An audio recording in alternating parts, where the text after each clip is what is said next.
So most budget estimates that you find online are either for Americans, and that those numbers don't really equate for Australian travel and how we go about things, or they're just years out of date, and we all know that the cost of living has just gone up exponentially lately. And they could be so vague that they don't really cover your particular situation, which leaves us wondering, how much per day does it cost for you to travel around Australia? So I'll be looking at 5 things today to help you work that number out. So firstly, the variables that determine what can blow out your budget. Then I'll be discussing 3 things. So we'll be looking at the lower end of the budget, the mid-range, and also the more extravagant lifestyle, and to work out how you can find out those figures for yourself. And then lastly, how to calculate that particular number. So let's get stuck straight into it today. Did you know that this is a number I found online? I'm not too sure where, but it said about 80% of budget estimates for Australian caravanning are for American. They're outdated or just too vague to use. So anyway, that is why we're here today. Now, here we go. Here's why every number you've found online is wrong, because it is not your number. So the USRV costs, they don't apply to us, and we've already worked that one out. Most Australian estimates, years out of date, we've already worked that one out. And you get these vague ranges, which is what I found when we were starting to work out how much do we plan for. Now, my name is Margie, and I've been travelling around Australia for ages, for the last few years, on and off again. I'm clearly home at the moment. However, I've also helped many friends and family work out their budget and what to do to get that right number so they come back and not stressed about, I didn't work it out enough, which is the most common scenario. And the vague ranges that you do find online, they could be from like $50 to $300 a day. And look, the reason is because your family live life the way that your family lives life, not like myself, not like the next person. So this is why it was so important to work out this particular budget number for yourself. Now, did you know, this is a bit of a surprising one, $10,950 is what $30 a day difference between travel styles can add up to over a full year on the road because of the compounding and interest and everything else. And I can explain my reasoning behind this one, but basically $30 a day over 365 days can add up to a ridiculous amount. So I just wanted to throw that in there because I'll get to something in a moment, but basically if you think about it, if you go off and buy one coffee, not much of a problem. But maybe that $5 turns into, you know what, I'll grab a cake too. And before you know it, it doesn't take much for that budget just to start blowing out a little bit. And this basically brings us to point number 1. So it's not those big decisions that blow out your budget. It's the little daily choices that can then compound this particular amount over the months. It's a bit scary if you can work it out. So, but the ones that are really change that number, accommodation, movement, so like your fuel when you fuel travel, and food. So they're the 3 big numbers. However, it's the little decisions that you make on a daily basis, the ones that you just sort of quietly forget about, they can have the really big impact on your overall budget. So let's have a look at these 3 ones, these 3 big items though, because these are the 3 biggest costs, the bits that move the needle basically. So we know accommodation. How do you go about it? Well, free camp firstly, but that's easier said than done, because what happens if you just feel like that nice warm long shower? What happens if you want to go into a caravan park, top up your batteries, top up, your water, do some washing and all of that? So not always can you go free camping indefinitely. Versus caravan parks. Now, caravan parks are notorious for being really expensive, but there are tricks and ways around that one. So do make sure you subscribe to this channel though, because there are a couple of videos I'm going to be covering how to keep your costs down for a caravan park very shortly, and I can talk about that. But anyway, on with these 3 variables. So movement. So how many kilometers per day do you do? You're towing. So are you a bit heavy on the pedal there, or are you towing at a nice, just gentle way? That can all add up. So all these little changes can add up to your budget blowing out. And food. Are you going to cook every day for breakfast, lunch and dinner, or do you want to go out? And there's a gap there that you just got to be mindful of. Basically, if you do decide to eat in every day, that's fine, but make sure you follow along with it if that's how you're budgeted. No, just be true to yourself. If you want to go out for dinner, there's nothing wrong with that, but just make sure that you've pre-planned it and it's in your budget, because they're the little ones that then they come back to bite you, really. So now we talked about those three biggest things. So your accommodation, your fuel, and your food budget. Let's break it down into your low, medium, and high styles of budgeting to make sure you can work out where it is that you want to fit in. Now, like I said, be true to yourself here. If there's no point going, you know what, I'm going to spend $2.50 a day and I'm going to be the most budget economical that I can possibly be, where, going, I'm going to buy that coffee, I'm going to buy that beer, I'm going to go out. So just be true to yourself. So on the lower end, so the budget ends. So this is where we fit into, and because this suits our lifestyle, our family, and our way of travel. It might not be the same for you, but low end. So camping 3 to 4 nights a week. We do very, very low travel days, so 150 kilometers per day. And then we normally stop for like 3 to 4-ish, 5 nights, and then might do another 100 to 150 Ks. And that's about average for us. So it takes us a long time to get to where it is that we want to go. If we're going to be doing the full lap of Australia, it would take us ages. So we're doing it in chunks. And we also cook all of our own meals, or 99%, I should probably say. And also focus on a lot of the free activities. And do you know what? There's some amazing ones. Like, you can go to the beach. We go all the time to the beach. A lot of national parks. Whilst there's some that you do need to pay to go into, there's plenty that you can just go there and see the amazing things that Australia has to offer. So there's plenty of free activities out there. And some of them have been they've been way better than those that you need to pay for sometimes. I don't know what it is, but sometimes the crowds all go to the paid ones because that's where the reviews are. And then they forget the free ones down the corner because maybe they're not as cool. I'm not too sure. But in our experience, some of the free activities outweigh some of the expensive ones. But anyway, see how you go. Comment below if you agree, or jump into our community. I do have a school community, Plan.Save.Travel, so I'd love to come and say hi to you there. And let's keep this discussion going. Like, what do you like doing when you go out to travel? Alrighty, so point number 2 for your budget. So this budget, so the lower end. Now, this is like more travel. Hang on, I'll move myself here. Budget travel is definitely more intentional, because you have to be careful about those sneaky little costs just blowing out. But the way we look at it is, if you're really, really comfortable with working out where your money goes, every bit that we can save, we can travel for longer. So it's sort of one of those, like, you know what, we don't mind doing it. But everyone has to go do what's right for you. Okay, so we go heavy on the free camping, and we also go at a slower pace. So we really search and look around the area, explore the area that we're in at the time. We cook everything in the van. We also make lunches. So a couple of hacks, and again, I'll do some videos on this in the coming few months. So I've got some really cool stuff sorted, so I can't wait to show you guys. But cooking in the van, I'm no chef or anything like that, but just simple things like when I'm cleaning up the breakfasts, I'm making some sandwiches and stuff for lunch, because if you've got the food there before you get hungry, you're less inclined to go, just go grab that meat pie. So if you've got lovely food ready for you, it's easy. I make a second coffee at breakfast time, and then I have it in my little travel mug, so then it's all ready to go. So little things like that, but you have to be intentional and you have to plan it. Free activities, like I said. And then we have found that most families who do travel this way said they wouldn't go back to like the full-on budget.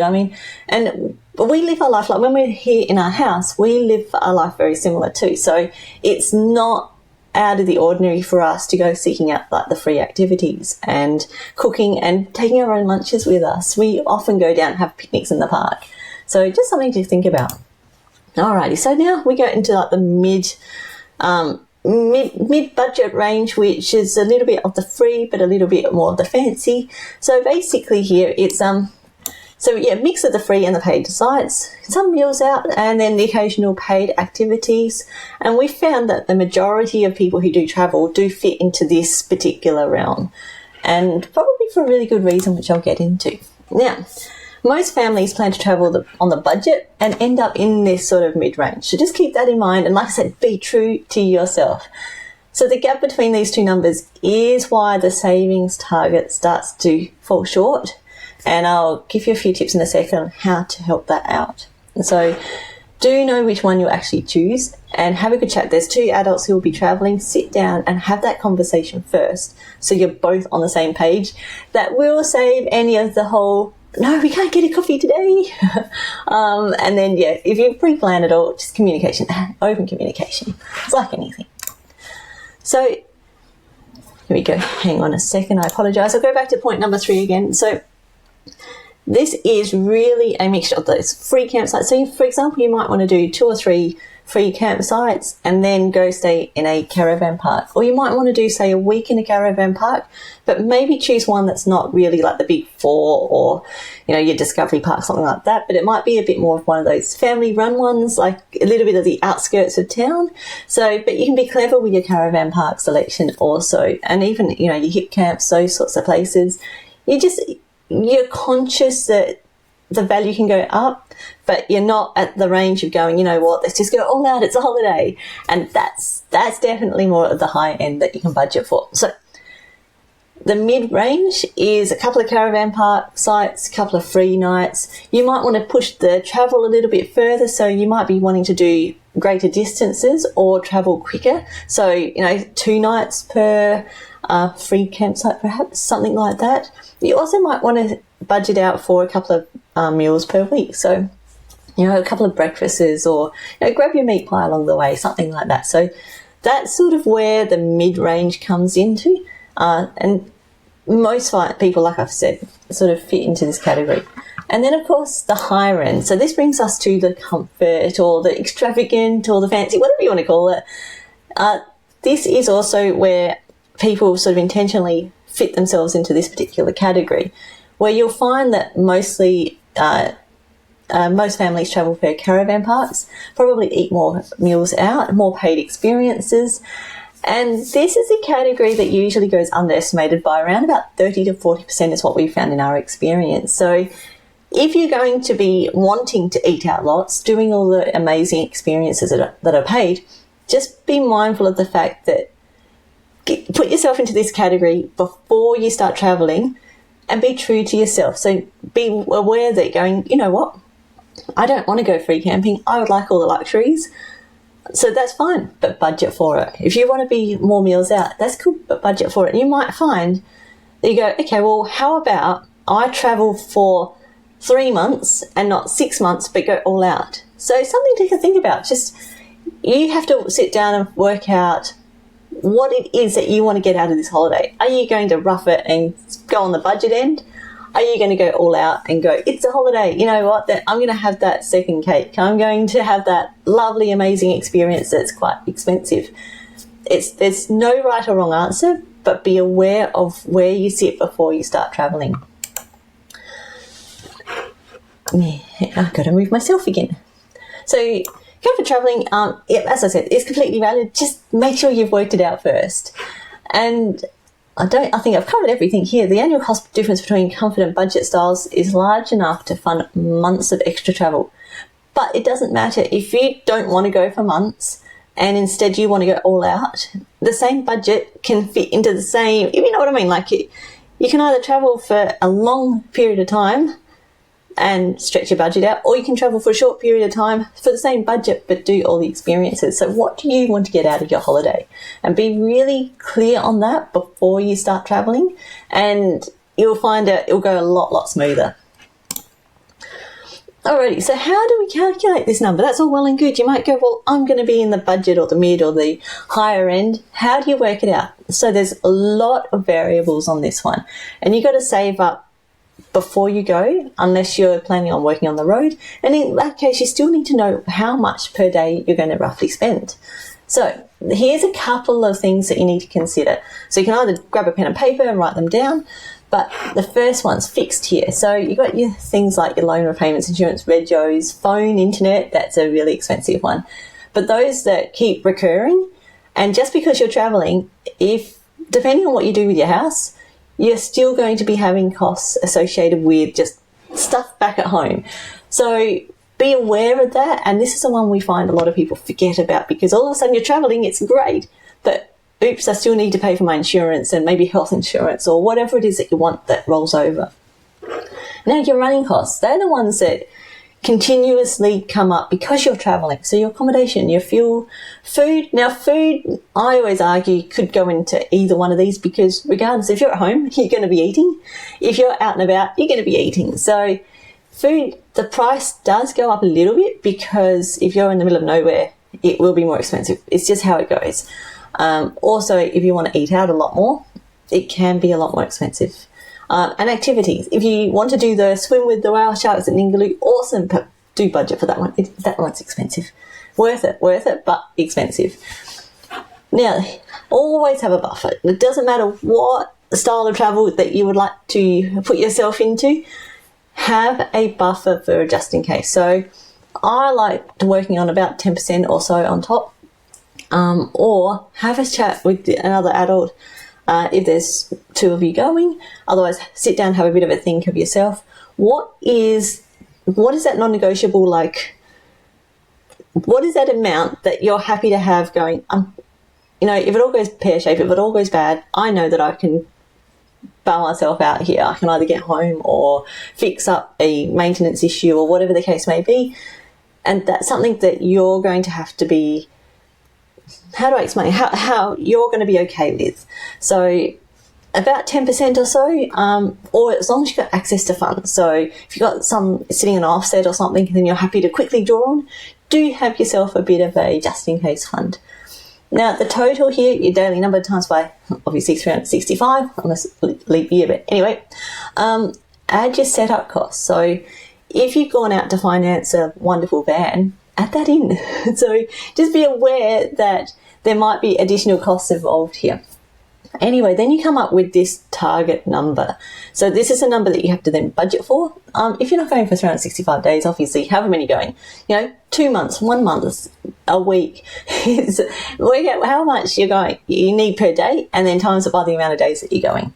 But this just gives you a rough overview of everything that you need to work out for your number. And I can't stress that one enough. This is what you want to get out of your holiday, not what we do and not what somebody else does. So our rough budget, we work on just over $750 a week. That's our magic number. That will go up a little bit more on our next trip, so because of fuel costs, etc. But because we don't travel far, it's not going to go up nearly as much as what other families will find, but that's because of our style of travel. So that's where we sit. Now, we are very much on the low side of what people budget for. So just be aware that if I say 750, even if it goes up to, say, 850 a week, I haven't yet sat down and done this for myself for our next trip. But I could roughly work it out. But say, call it 850, that is still going to be very, very on the low budget end. But just be mindful that that's the case. So that's our number, but you do what you need to do. So here's a good fact. From everyone that we've helped with this, most families do underestimate their real number by around 20 to 30%. And it's because of either the fixed costs get forgotten easily, or those sneaky little coffees and those sneaky little, I'm just going to grab an ice cream here, or, I'm going to get a souvenir here. It's those little costs, the ones that you just do without really thinking, that they're the ones that add up. So don't forget about your fixed costs back home, and budget in. If you want to get your little trinkety thing from the souvenir shop, cool, that's no problems, but make sure you budget it for it. So build your savings goal backwards from your daily number. We found that that's a really, really good way to start, as opposed to then going, I'm going to budget for 20 grand. It doesn't really mean much. Like, how much is that going to give you? Do you then need to take 6 months off work, a year off work, 6 weeks off work? So if you can work out your daily number or make it at least on average into a weekly number, you can work it out how much do you need to save. Now, I do have a calculator for that. I'll leave a link in the description down below. It's one that I've designed that I use all the time before we go traveling. It helps even work out how much fuel and the cost of your fuel. It helps with your accommodation, camping fees, all sorts of stuff like that. So it does a heap of stuff that, I don't know, I found it really helps me. If you want to check it out, go for it. I'll put a link somewhere in the description. Otherwise, come and jump in our school community, because that's one that you can have a chat with other travellers. I'm in there answering whatever questions. I've got lots more info on this budgeting stuff and the pre-planning just in general. But otherwise, subscribe to our channel, and I'll tell you next week a little bit more about how to fine-tune this budget and all sorts of other planning tips. And Tim has some really good ones coming up on some maintenance, so looking forward to those. So I'll see you in those videos.